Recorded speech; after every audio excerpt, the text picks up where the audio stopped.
elected Dan Bongino. He is a strong and vocal ally of President Trump, but he has no past experience at the FBI. Typically, this is a role that goes to a career FBI employee.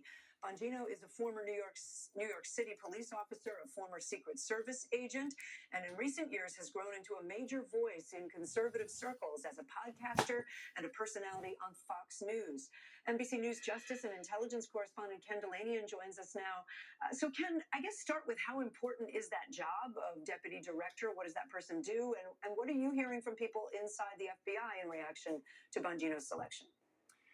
Kate, some FBI officials say that the deputy director job is more important than the director, especially when the director has no experience in the FBI, as Kash Patel does not. The deputy actually runs the place, supervises the special agents in charge of all the field offices, for example, runs operations, has hands on some of the most sensitive intelligence in the federal government.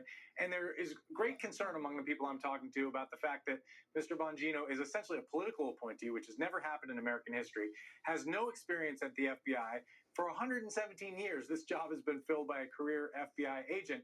They're also concerned with what he said on his podcast. He's not just a conservative podcaster.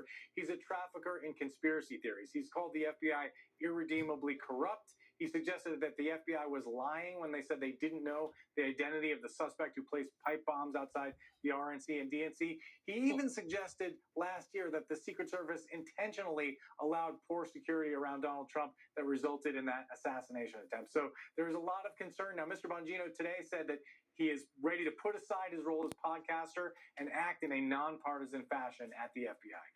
So, Ken, what we have now is two of President Trump's key allies at the top of the FBI, right? Kash Patel is a director now, Dan Bongino is deputy director. Have they said what changes they intend to make to the Bureau? In part, yes. For example, Kash Patel has already ordered that 1,000 FBI agents must be reassigned from headquarters here in Washington to the field, and another 500 employees sent to the FBI facility in Huntsville, Alabama. That kind of thing, while extreme to some people, is sort of expected. What FBI employees are really concerned about is the notion that they will be asked to do things that are political, that they will be asked to target and investigate Donald Trump's enemies. That hasn't happened yet, but that's the concern when you have two partisans who are leading the nation's premier law enforcement agency. Ken Delanian for us. Ken, thank you. You developed